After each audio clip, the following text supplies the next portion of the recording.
আমন্ত্রিত যাচ্ছি প্রিয় দর্শক মানচিত্রে নিয়মিত আয়োজন কথোপকথনে। খেলা যে দর্শক কোন লেভেলে চলতেছে তা আজকে আমি এই ভিডিওর মাধ্যমে আপনাদের ক্লিয়ার করব। অনেক গুরুত্বপূর্ণ ইনফরমেশন দেব। ভিডিওটা একটু বড় হলেও প্লিজ একটু মনোযোগ দিয়ে দেখবেন।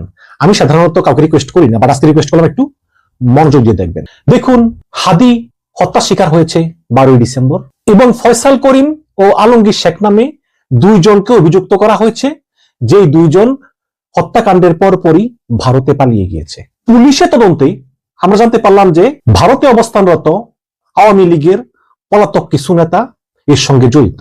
কিন্তু প্রশ্ন হচ্ছে, যদি আওয়ামী লীগ কাউকে মারতেই চায়, সেটা হাদি কেন? জুলাইয়ের আগে আমরা হাদিকে কয়জনে চিনতাম? নাহিদ না কেন, হাসনাত না কেন? এরা তো আওয়ামী লীগের আরো বড় টার্গেট হওয়া উচিত। হাদি কেন? হাদিকে ফয়সাল করিম মেরেছে, কোনো সন্দেহ নেই, কিন্তু ফয়সাল করিম কার কথায় মেরেছে? কে সেই ব্যক্তি? সে কি আওয়ামী লীগ নাকি অন্য কেউ, যে হাদি মারা গেলে যার সবচেয়ে লাভ হয়? এবং ফয়সাল করিমের কাছে যে 218 কোটি টাকা চেক পাওয়া গিয়েছে, সেই চেক কেন ফয়সাল করিম ক্যাশ করতে পারলো না? একটা লোককে মারতে কি 218 কোটি টাকা লাগে? 218 কোটি টাকা দিয়ে তো সিঙ্গাপুর থেকে আরো ভালো ভালো শুটার আনা যায়।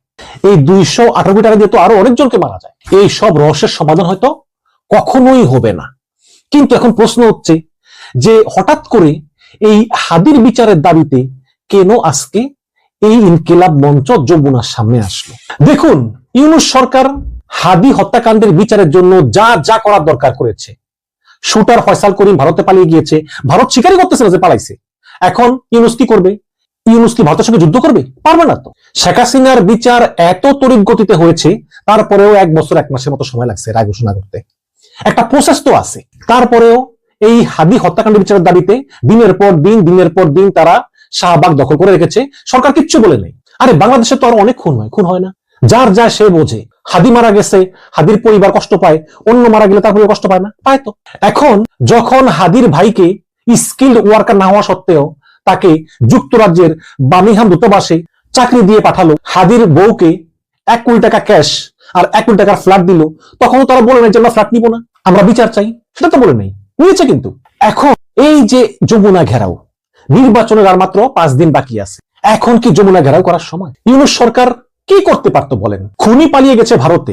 ইউনূস সরকার সেই খুনির বাবা, মা, স্ত্রী, প্রেমিকা সহ 14 গোষ্ঠীকে জেলে ভরে রেখেছে। ইনকিলাব মঞ্চ বলতেছে আমরা বিচার চাই, কিন্তু কোন প্রক্রিয়া বিচার চায় সেটা কিন্তু বলতেছে না। পরে বলল আমরা চাই জাতিসংঘ হিউম্যান রাইটস কাউন্সিল তদন্ত করে দেখুক। ইউনূস সরকার বলল ঠিক আছে বাবা, আজকে শুক্রবার, কালকে শনিবার, রবিবার অফিস খুলুক, তখন আমরা আনুষ্ঠানিকভাবে জাতিসংঘের কাছে চিঠি লিখবো।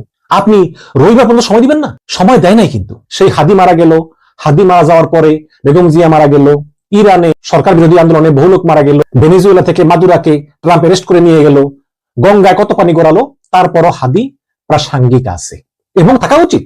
হাদি হচ্ছে বিপ্লবী, এবং হাদির জানা যায় যেভাবে মানুষ হয়েছে তাতে বোঝা গিয়েছে মানুষ হাদিকে কত ভালোবাসত। এবং জুলাই হত্যাকাণ্ডের কারণে তো আওয়ামী লীগ রাজনীতি থেকে একেবারে অপ্রাসঙ্গিক হয়ে গিয়েছেই। হাদির মৃত্যুতে অভিযুক্ত হওয়ার পর আওয়ামী লীগ রাজনীতি থেকে আরো অপ্রাসঙ্গিক হয়ে পড়ল। এখন সেই ইনকিলাব মঞ্চ যমুনার সামনে আন্দোলন করে, যখন নির্বাচনের মাত্র 5 দিন বাকি। এখন আপনারাই বলেন যে ইউনূস সরকারের আর কি করার আছে বলেন আপনি? তারা কি করতে পারে? কিছুই করতে পারে না। এটা কি ইনকিলাব মঞ্চ জানে না? নিশ্চয়ই জানে। তবে প্রশ্ন হচ্ছে যে জেনে শুনেও তারা কেন আজকে এই যমুনা অবরোধ করতে গেল? তারা হোটেল ইন্টারকন্টিনেন্টালের সামনে ছিল, সেখান থেকে উঠছে, উঠা যমুনা দিকে রওনা করছে, পুলিশ বাধা দেয় নাই। যখন তারা একদম যমুনার মেইন গেট, সেই গেট খুলে ইউনূসকে তারা ঘেরাও করবে, এটা কি মেনে নেওয়া যায়? তবে এটাও নিন্দনীয় যে পুলিশ অনেক বাড়াবাড়ি করে ফেলেছে, পুলিশ অনেক খারাপ অঙ্গভঙ্গি করেছে, আবার বলে আয় আয় হাদির লাশ দিব, এগুলো কিন্তু উচিত হয়নি। এদেরকে থামানোর জন্য আর কি করার আছে আপনি আমাকে বলেন। এখন সে কি প্রশ্ন, এটা কি ইনকিলাব মঞ্চ জানে না যে ইউনূস সরকারের কিছু করার নাই? যেখানে খুনি ভারতে পলাতক, ভারত স্বীকার করতেছে না, খুনির বাপ মা 14 গোষ্ঠীতে জেলে ভরে রাখছে, সেখানে আর কি করার আছে? তো এই ইনকিলাব মঞ্চের ডক্টর ইউনূসের বাসভবন যমুনা ঘেরাও করার কারণটাও কিন্তু অনেক গভীর। আপনি খেয়াল করলে দেখবেন যে ইনকিলাব মঞ্চ কিন্তু জামাত ইসলামেরই আরেকটা অঙ্গ সংগঠন। আমরা দেখেছি অতীতে যে জামাত ইসলাম বা ছাত্র শিবির যখন কোনো কথা বলতে পারতো না, তখন তারা এটা ইনকিলাব মঞ্চ দিয়ে বলাতো, এবং ইনকিলাব মঞ্চের বিভিন্ন প্রোগ্রামে কিন্তু টাকা পয়সা দিত কারা? গণজাগরণ মঞ্চ চালাতে পয়সা লাগতো, ইনকিলাব মঞ্চে কি পয়সা লাগতো না? গণজাগরণ মঞ্চ তো অনেক লাগতো, ইনকিলাব মঞ্চে অল্প লাগতো, বাট লাগতো তো। সেই টাকাগুলো জামাত শিবিরের ফান্ড থেকে দেওয়া হতো। তো এই ইনকিলাব মঞ্চ ছিল শিবিরেরই একটি অঙ্গ সংগঠন। এবং আজকেই দেখেন, আজকে এই যে যমুনা ঘেরাও করা হলো ইনকিলাব মঞ্চের নামে, সেখানে ইনকিলাব মঞ্চের অল্প কয়েকজন ছাড়া কিন্তু বাকি সব হচ্ছে জামাত শিবিরের, এবং সেখানে জামাত শিবিরের কিন্তু নেতাও ছিল, যেমন রাজশাহী বিশ্ববিদ্যালয়ের জিএস সালাউদ্দিন আম্মার, তিনি কিন্তু সশরীরে উপস্থিত ছিলেন এবং শিবিরের প্রচুর পোলাপাইন সেখানে ছিল। তাহলে অনেকের মনে একটা ধারণা যে ইনকিলাব মঞ্চ এটা করতেছে নির্বাচনটাকে পিছিয়ে দেওয়ার জন্য, নির্বাচনটাকে বানচাল করে দেওয়ার জন্য, কিন্তু বিষয়টা কিন্তু তার না। ইনকিলাব মঞ্চ একটু আগে ফেসবুক পোস্টে বলেছে যে 12ই ফেব্রুয়ারি নির্বাচন হতেই হবে। তাহলে এখন প্রশ্ন করতে পারেন যে ভাই, ইনকিলাব মঞ্চ যেখানে জানে যে ইউনূস সরকারের হাদির হত্যাকাণ্ডের বিচারের ব্যাপারে এর বেশি কিছু করার নেই, তাহলে ইনকিলাব মঞ্চ যদি নির্বাচন ভণ্ডুল হোক তা নাই চায়, তাহলে ইনকিলাব মঞ্চ কেন তারা ইউনূসের বাসভবন ঘেরাও করতে গেল? কোনো কারণ দেখি না। এই যে ইনকিলাব মঞ্চ ডক্টর ইউনূসের বাসভবন যমুনা ঘেরাও করতে গেল এবং গিয়ে পুলিশের হাতে মার খেলো, এর পেছনেও কিন্তু রয়েছে জামাত ইসলামের পরামর্শ। জামাত ইসলাম পরামর্শ দিয়েছে যে তোমরা গিয়ে যমুনা ঘেরাও করো। এখন প্রশ্ন করতে পারেন যে তাহলে জামাত কি চায় নির্বাচন না হোক? জামাতের আমির তো আজকে বিভিন্ন জায়গায় অনেক ভাষণ দিয়ে বেড়ালেন, অনেক জনসভা করলেন, পথসভা করলেন, তাহলে কি জামাত চায় নির্বাচনটা পিছিয়ে যাক? না দর্শক, জামাতও চায় না নির্বাচনটা পিছিয়ে যাক। তাহলে সে একই প্রশ্ন, তাহলে জামাত কেন ইনকিলাব মঞ্চকে পরামর্শ দিল যে হাদি হত্যার বিচারের দাবিতে যমুনা ঘেরাও করার জন্য? এর পেছনে কারণটা কিন্তু আরেকটু গভীর। এটা হচ্ছে বিএনপি অলরেডি ইউনূস সরকারকে বলেছে আপনার কিছু উপদেষ্টা তারা নিরপেক্ষ নন, তারা সরাসরি জামাতের পক্ষে কাজ করতেছে, সুতরাং এদেরকে রেখে সুষ্ঠু নির্বাচন সম্ভব নয়, সুতরাং এদেরকে আপনার বাদ দিতে হবে। এদের মধ্যে আছে বাণিজ্য উপদেষ্টা বশির, তারপর জ্বালানি উপদেষ্টা ফয়জুল কবির, তারপরে পরিবেশ উপদেষ্টা রেজওয়ানা হাসান, গৃহায়ণ উপদেষ্টা আদিলুর রহমান, তার ভাই নিরাপত্তা উপদেষ্টা খলিলুর রহমানের পিএস মোস্তান বিল্লাহ জহির, নুর ইসলাম ভুইয়া ছোটন, তারপরে স্বরাষ্ট্র মন্ত্রণালয়ের উপদেষ্টা খোদাবক্স, যিনি এখন অবশ্য নাই, এখন চাকরি থেকে বাদ হয়ে গিয়েছে, বা তারপর ওনার প্রভাব আছে। তো এদেরকে নির্বাচনের অন্তত 96 ঘন্টা আগে এই উপদেষ্টাদেরকে পদত্যাগ করতে বলা হবে, অথবা পদত্যাগ না করলেও এদেরকে এক প্রকার গৃহবন্দী করে রাখা হবে, যাতে তারা নির্বাচনে প্রভাব বিস্তার করতে না পারে। কাজী আপনি ডক্টর ইউনূস, আসিফ নজরুল, স্বরাষ্ট্র উপদেষ্টা লেফটেন্যান্ট জেনারেল জাহাঙ্গীর, মোস্তফা সরোয়ার ফারুকী সহ এরা থাকতে পারবে, সমস্যা নেই, বা অর্থ উপদেষ্টা সালাউদ্দিন আহমেদ এরা থাকতে পারবে, কিন্তু এই কয়জন থাকতে পারবে না। এখন হয়তো আপনি ইউনূস বলতে পারেন যে আমি তাহলে এই অল্প কয়জন উপদেষ্টা নিয়ে চলবো কিভাবে? সেই সমাধানও কিন্তু বিএনপি দিয়ে দিয়েছে। বিএনপি বলেছে যে যদি আপনার এই অল্প কয়েকদিনের জন্য উপদেষ্টা দরকার হয়, তাহলে অধ্যাপক রহমান সোবানকে নিতে পারেন, সুলতানা কামালকে নিতে পারেন, অর্থনীতিবিদ সাবেক উপদেষ্টা হোসেন জিলুর রহমানকে নিতে পারেন, এইরকম আপনি নিতে পারেন, কিন্তু এই কয়জন উপদেষ্টাকে আপনার বাদ দিতেই হবে, কারণ এরা জামাতের পক্ষে কাজ করতেছে। তো এই কথা তো অবশ্যই জামাতের কানে গেছে, কিন্তু পক্ষান্তরে জামাত ইসলাম মনে করে যে এই কয়জন উপদেষ্টা আসলে নিরপেক্ষ এবং এদের কারণেই বিএনপি সরকারের উপর প্রভাব করে নির্বাচনে সুবিধা নিতে পারতেছে না। এই কারণে বিএনপি ইচ্ছাকৃতভাবেই এই উপদেষ্টাদের উপর জামাতের ট্যাগ লাগিয়ে দিয়েছে। তো এই যখন অবস্থা, তখন জামাত চিন্তা করলো যে বিএনপি যেই সকল উপদেষ্টাদের বিরুদ্ধে অভিযোগ এনেছে এবং ইউনূসকে চাপ দিচ্ছে তাদেরকে পদত্যাগ করিয়ে দেওয়ার জন্য, যাতে এটা ইউনূস করতে না পারে, এর জন্য ইউনূসকে অন্যভাবে চাপ দিতে হবে। তখনই এই ইনকিলাব মঞ্চকে পাঠানো হলো যমুনার সামনে হাদি হত্যার বিচারের দাবিতে, এবং সেখান থেকে তারা চলে গেল শাহবাগে কিন্তু তারা করলো। এবং একটা জিনিস বলে রাখি, সেটা হচ্ছে যে বর্তমান সরকারের উপদেষ্টারা কিন্তু তীব্রভাবে দ্বিধাবিভক্ত। এক গ্রুপে আছে ফয়জুল কবির, রেজওয়ানা হাসান, আদিলুর রহমান, খলিলুর রহমান ইত্যাদি। আরেক গ্রুপে আছে তৌহিদ হাসান, আসিফ নজরুল, সালাউদ্দিন আহমেদ, মোস্তফা সরোয়ার ফারুকী। কাজেই এই ইউনূস সরকারের উপদেষ্টারা পুরো একটা দুইটা ভাগে বিভক্ত, এবং এর সুযোগ নিচ্ছে কিন্তু এই বিএনপি জামাত, এই দুই দলই, এবং উভয় দলই চায় সরকারের উপর প্রভাব বিস্তার করার জন্য যে যেভাবে পারে। তো সেই প্রভাব বিস্তারের উদাহরণই হচ্ছে যে বিএনপি চায় এই সকল উপদেষ্টাদেরকে পদত্যাগ করতে বাধ্য করা, ভোটের আগেই এইসব উপদেষ্টাদের ভোটের অন্তত 96 ঘন্টা আগেই পদত্যাগে বাধ্য করা, এবং বাধ্য করে নতুন কজন উপদেষ্টা নিয়োগ দেওয়া, এবং সুপারিশও করেছেন যে অধ্যাপক রহমান সোবাহান, সুলতানা কামাল, হোসেন জিল্লুর লাগলে নিতে পারে। এটা বিএনপির সুপারিশ। আর জামাতের কথা হচ্ছে যে না, সরকার যেভাবে আছে এভাবেই থাকবে এবং এই সরকারই একটি সুষ্ঠু নির্বাচন করবে। কাজেই ডক্টর ইউনূস যাতে বিএনপির কথা মেনে এই অভিযুক্ত উপদেষ্টাদেরকে বাদ দিতে না পারে, এর জন্য জামাত ইসলাম ইনকিলাব মঞ্চকে দিয়ে এই যমুনা ঘেরাও করে দিনভর একদম একটা পুরো একটা পরিস্থিতিকে গরম করে যেখানে নির্বাচনের 5 দিন বাকি, যেখানে আলাপ আলোচনা সংবাদ সব হওয়া উচিত নির্বাচন কেন্দ্রিক, সেখানে সেটা না করে পুরো সারাটা দিন ধরে এই খবরই চললো যে ইনকিলাব মঞ্চের উপর পুলিশ মারধর করেছে। জামাত মনে করতেছে যে পুলিশ যতই মারধর করবে ইনকিলাব মঞ্চের উপর, ততই জনগণের সিম্পিতিটা বাড়বে ইনকিলাব মঞ্চের উপর। এবং এই ইনকিলাব মঞ্চ এবং জামাত ইসলাম তারা কিন্তু একে অন্যের সমর্থক এবং একে অন্যের সহযোগী। তো এই কারণেই এই পরিস্থিতি। তবে দর্শক, আমি এখনো জানি না ডক্টর ইউনূস আসলে এই ফয়জুল কবির, রেজওয়ানা হাসান, আদিলুর রহমান, মোস্তাইন জহির বিল্লাহ এদেরকে আসলেই বাদ দিবেন কিনা, আমি এখনো জানি না। নির্বাচনের 96 ঘন্টা আগে একটি নতুন তত্ত্বাবধায়ক সরকার গঠন করেন কিনা সেটা দেখার জন্য আমাদেরকে আরো অপেক্ষা করতে হবে। তবে একটা কথা বলে রাখি, সামনের 5টা দিন কিন্তু সবচেয়ে গুরুত্বপূর্ণ। এই 5টা দিনে অনেক কিছু ঘটবে। নির্বাচন হবে কি হবে না, হলে কি হবে, আবার হলে কোন দল কি পরিমাণ প্রভাব বিস্তার করবে, এই সব কিছু কিন্তু এই সামনের 5টা দিনের কর্মকাণ্ডের উপরে কিন্তু নির্ভর করবে এবং পরিবর্তিত হবে। বাংলাদেশ কি এখন রিমোট কন্ট্রোলে চলছে? আমেরিকার হাতে কি এমন কোনো গোপন ফাইল আছে যা দিয়ে তারা ঢাকার ভবিষ্যৎ নিয়ন্ত্রণ করছে? এই প্রশ্নগুলো করছি কারণ বাংলাদেশের সাবেক প্রধানমন্ত্রী শেখ হাসিনার ছেলে সজীব ওয়াজেদ জয় 2রা ফেব্রুয়ারি কলকাতার এক অনুষ্ঠানে বাংলাদেশের রাজনৈতিক পরিস্থিতি ও নির্বাচন নিয়ে আমেরিকার বিরুদ্ধে বোমা ফাটিয়েছেন। তিনি যে বোমাটাই ফাটিয়েছেন তা কেবল রাজনৈতিক অভিযোগ নয়, বরং এক ভয়ঙ্কর ভূ রাজনৈতিক ষড়যন্ত্রের ইঙ্গিতকেই তুলে ধরেছেন। সজীব ওয়াজেদ জয় দাবি করেছেন, মার্কিন স্টেট ডিপার্টমেন্ট বাংলাদেশে এমন একজন প্রধানমন্ত্রী চায় যাকে তারা চাইলেই গ্রেফতার করে নিজেদের কারাগারে নিয়ে যেতে পারে। জয় প্রশ্ন রেখেছেন, কেন তারেক রহমানের বিরুদ্ধে FBI এর দেওয়ার সাক্ষ্য এখন আমেরিকার সবচেয়ে বড় অস্ত্র? আর কেনই বা এবারে নির্বাচনে কোটি কোটি প্রগতিশীল মানুষের কণ্ঠস্বর রোধ করতে পোস্টাল ব্যালটের আড়ালে চলছে এক অদৃশ্য ভোট ডাকাতি? কেন রাতারাতি তারেক রহমান হ্যাঁ ভোটের পক্ষে ভোট চাওয়া শুরু করলেন? জয় মনে করেন মার্কিন প্রশাসন বাংলাদেশের রাজনীতিতে সরাসরি হস্তক্ষেপ করছে, আর এই হস্তক্ষেপের কারণেই এমনটি ঘটছে। জয় দাবি করেছেন, মার্কিন সরকার বিএনপি নেতা তারেক রহমানকে একটি পুতুল হিসেবে ব্যবহার করে বাংলাদেশকে একটি দুর্বল ও নিয়ন্ত্রণযোগ্য রাষ্ট্রে পরিণত করতে চায়, যাতে বাংলাদেশের উপর ছড়ি ঘোরাতে পারে। কলকাতায় একটি বইয়ের প্রকাশনা উৎসবে ভার্চুয়ালি যুক্ত হয়ে বাংলাদেশের বর্তমান পরিস্থিতি নিয়ে এসব চরম উদ্বেগের কথা বলেছেন সজীব ওয়াজেদ জয়। তার বক্তব্যে উঠে এসেছে এক ভয়াবহ চিত্র। জয়ের মূল দাবি হলো, বাংলাদেশের বর্তমান অনির্বাচিত শাসন ব্যবস্থা এবং আসন্ন নির্বাচন মূলত একটি সাজানো নাটক, যার নেপথ্যে কাজ করছে মার্কিন প্রশাসনের স্বার্থ এবং উগ্রবাদী ইসলামপন্থীদের মদত।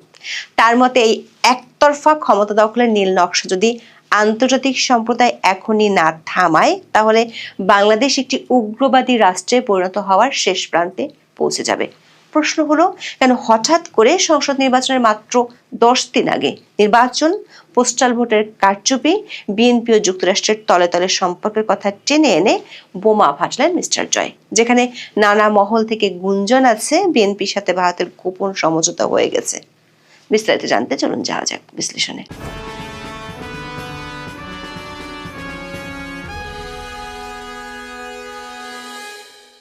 কলকাতায় আয়োজিত Bangladesh at the brink, the rise of Islamist governance বইয়ের প্রকাশনা উৎসবে ভার্চুয়ালি যুক্ত হয়ে বক্তব্য দেন সজীব ওয়াজেদ জয়। এই অনুষ্ঠানে বক্তব্য দেওয়ার মধ্য দিয়ে আওয়ামী লীগ সরকারের পতনের পর প্রথমবারের মতো সরাসরি রাজনৈতিক কর্মসূচিতে উপস্থিত হন শেখ হাসিনার ছেলে সজীব ওয়াজেদ জয়। 2024 সালের 5ই আগস্ট শেখ হাসিনা ভারতে আশ্রয় নেওয়ার পর গণমাধ্যম ও সোশ্যাল মিডিয়ায় সক্রিয় উপস্থিতি থাকলেও আওয়ামী লীগের কর্মসূচিতে সজীব ওয়াজেদকে সেভাবে দেখা যায়নি। ভারতের কলকাতায় সত্যজিৎ রায় মিলনায়তনে সোমবার দেয়া বক্তব্যে জয় প্রথমবারের মতো এমন 5টি পয়েন্ট নিয়ে কথা বলেছেন, যেগুলো নিয়ে এতদিন আওয়ামী লীগের কেউ প্রকাশ্যে কথা বলেনি, অথবা বললেও এভাবে প্রকাশ্যে কামান দাগাননি। জয় বলেছেন, বাংলাদেশে এখন যা ঘটছে তাকে কোনোভাবেই নির্বাচন বলা চলে না। তিনি এটিকে একটি একতরফা শো বলে দাবি করেছেন। আওয়ামী লীগ সহ সব প্রগতিশীল দলকে বাইরে রেখে করাই নির্বাচনকে তিনি একতরফা ও প্রহসন বলে মনে করেন। তিনি দাবি করেছেন আওয়ামী লীগ হলো বাংলাদেশের বৃহত্তম এবং সবচেয়ে প্রগতিশীল দল। দলটিকে জি ফ্যাক্টো নিষিদ্ধ করে একটি কৃত্রিম পরিস্থিতি তৈরি করা হয়েছে। জয়ের ভাষায় এটি আসলে কোনো নির্বাচনী নয়, এটি একটি সাজানো মঞ্চ। শুধু আওয়ামী লীগ নয়, বরং জাতীয় পার্টি সহ অন্যান্য ক্ষুদ্র ও প্রগতিশীল দলগুলোকে নির্বাচনের বাইরে রাখা বা তাদের উপর দমন পীড়ন চালানোর অভিযোগ তুলেছেন তিনি। জয়ের মতে এটি একটি 2 হর্স রেস বা 2 ঘোড়ার দৌড়, যেখানে শুধু বিএনপি আর জামাত একে অপরের সাথে পাল্লা দিচ্ছে। তিনি বলেছেন আওয়ামী লীগের মতো বড় দলকে বাইরে রেখে নির্বাচন করার অর্থ হলো ভোট শুরুর আগে ফলাফল নির্ধারণ করে রাখা। তিনি প্রশ্ন তোলেন, আওয়ামী লীগ যদি এতই অজনপ্রিয় হয় তবে কেন তাদের নির্বাচনে অংশ নিতে বাধা দেওয়া হচ্ছে? যার অভিযোগ, বাংলাদেশে এমন এক আতঙ্কের পরিবেশ তৈরি করা হয়েছে যেখানে সাধারণ মানুষ তাদের রাজনৈতিক পছন্দ প্রকাশ করতে ভয় পাচ্ছে। জয় বলেন, জনমত জরিপে দেখা যায় একটি বড় অংশ তাদের ভোটাধিকার সম্পর্কে মন্তব্য করতে রাজি নয়, কারণ তারা আওয়ামী লীগকে সমর্থনের কথা বললে হামলার শিকার হতে পারে। তবে জয়ের বক্তব্যের সবচেয়ে বড় বোমা ছিল মার্কিন প্রশাসনকে নিয়ে। তিনি দাবি করেছেন মার্কিন স্টেট ডিপার্টমেন্ট এমন একজনকে বাংলাদেশের ক্ষমতায় দেখতে চায় যাকে তারা সহজেই বশ করতে পারবে। জয়ের ভাষায় তারেক রহমানের দুর্নীতির ফাইল এবং এফবিআই এজেন্টদের সাক্ষ্য আমেরিকার হাতে আছে। তার দাবি হলো এফবিআই এজেন্টরা বাংলাদেশে এসে তারেক রহমানের বিরুদ্ধে সাক্ষ্য দিয়েছিলেন, ফলে মার্কিন যুক্তরাষ্ট্রের কাছে তাকে যে কোনো সময় গ্রেফতার বা অভিযুক্ত করার ক্ষমতা রয়েছে। ফলে তিনি প্রধানমন্ত্রী হলেও আমেরিকার ইশারা ছাড়া এক পাও নড়তে পারবেন না, কারণ আমেরিকা যে কোনো সময় তাকে গ্রেফতারের হুমকি দিতে পারে। জয়ের মতে এই চাপের কারণে বিএনপি তাদের দীর্ঘদিনের অবস্থান বদলে প্রধানমন্ত্রীর ক্ষমতা কমানোর জন্য মার্কিন মদতপুষ্ট গণভোটে সমর্থন দিয়েছে। জয় অভিযোগ করেছেন এটি বাংলাদেশকে একটি পুতুল রাষ্ট্র বানানোর ব্লুপ্রিন্ট। জয় মনে করেন মার্কিন আইন অনুযায়ী তারা যে কোনো বিদেশি নাগরিককে অন্য দেশ থেকে ধরে নিয়ে গিয়ে বিচার করার ক্ষমতা রাখে। জয়ের অভিযোগ, এই তথ্যটি ব্যবহার করে মার্কিন প্রশাসন তারেক রহমানকে নিয়ন্ত্রণ করছে। জয় দাবি করেন বিএনপি দীর্ঘদিন ধরে সংবিধান পরিবর্তনের জন্য গণভোটের বিরোধিতা করলেও হঠাৎ করে মার্কিন চাপে তারা হ্যাঁ ভোট দেওয়ার পক্ষে অবস্থান নিয়েছে। তার মতে এই গণভোটের উদ্দেশ্য হলো প্রধানমন্ত্রীর ক্ষমতা কমিয়ে সরকারকে দুর্বল করা, যাতে বিদেশি শক্তিগুলো সহজেই প্রভাব বিস্তার করতে পারে। মার্কিন প্রশাসন বাংলাদেশে একটি দুর্বল সরকার চায় যাতে তারা ছড়ি ঘোরাতে পারে।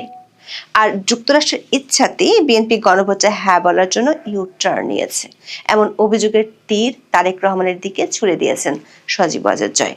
জয় অভিযোগ করেছেন মার্কিন স্টেট ডিপার্টমেন্ট এবং মার্কিন দূতাবাস একটি বিশেষ এজেন্ডা বাস্তবায়নে কাজ করছে।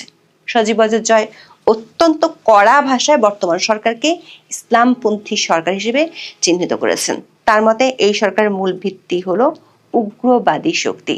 জয় অভিযোগ করেন এই সরকার ক্ষমতা আসার পরপরই 2016 সালের হলি আর্টিজান হামলার খুনি এবং ব্লগার হত্যাকারীদের মতো দণ্ডিত জঙ্গিদের মুক্তি দিয়েছে। জয় পরিসংখ্যান দিয়ে দেখান আওয়ামী লীগ নির্বাচনে থাকলে জামাত 5 থেকে 10% বেশি আসন পেত না, কিন্তু আওয়ামী লীগকে নিষিদ্ধ করায় জামাত এখন তাদের শক্তির চেয়েও অনেক বেশি প্রভাব বিস্তার করছে। জয় বলেন জামাতের লক্ষ্য বাংলাদেশে শরিয়া আইন প্রতিষ্ঠা করা, যা এই অঞ্চলের স্থিতিশীলতা নষ্ট করবে। জয়ের দাবি, আল কায়দা, লস্কর ই তৈয়বার মতো গোষ্ঠীর কমান্ডাররা এখন বাংলাদেশে প্রকাশ্যে সমাবেশ করছে। আসন্ন নির্বাচনে ব্যাপক কারচুপির নতুন এক পদ্ধতির কথা উল্লেখ করেছেন জয়। তিনি বলেন প্রচলিত ব্যালট বাক্স ছিনতাইয়ের চেয়ে এখন পোস্টাল ব্যালট কারচুপির উপর জোর দেওয়া হচ্ছে। পোস্টাল ব্যালটের ক্ষেত্রে বিদেশি পর্যবেক্ষক বা সাংবাদিকদের সরাসরি দেখার সুযোগ থাকে না। জয় অভিযোগ করেন মধ্যপ্রাচ্যের বিভিন্ন দেশ থেকে হাজার হাজার ভুয়া পোস্টাল ব্যালট আগে থেকেই জামাত এবং গণভোটার হ্যার পক্ষে পূরণ করে রাখা হচ্ছে। তার মতে নির্বাচনের দিন ভোটার উপস্থিতি কম হলেও পোস্টাল ব্যালটের মাধ্যমে ভোটের সংখ্যা অস্বাভাবিকভাবে বাড়িয়ে দেখানো হবে। ভারত ও দক্ষিণ এশিয়ার নিরাপত্তার স্বার্থে জয় বিশেষ সতর্কবার্তা উচ্চারণ করেছেন।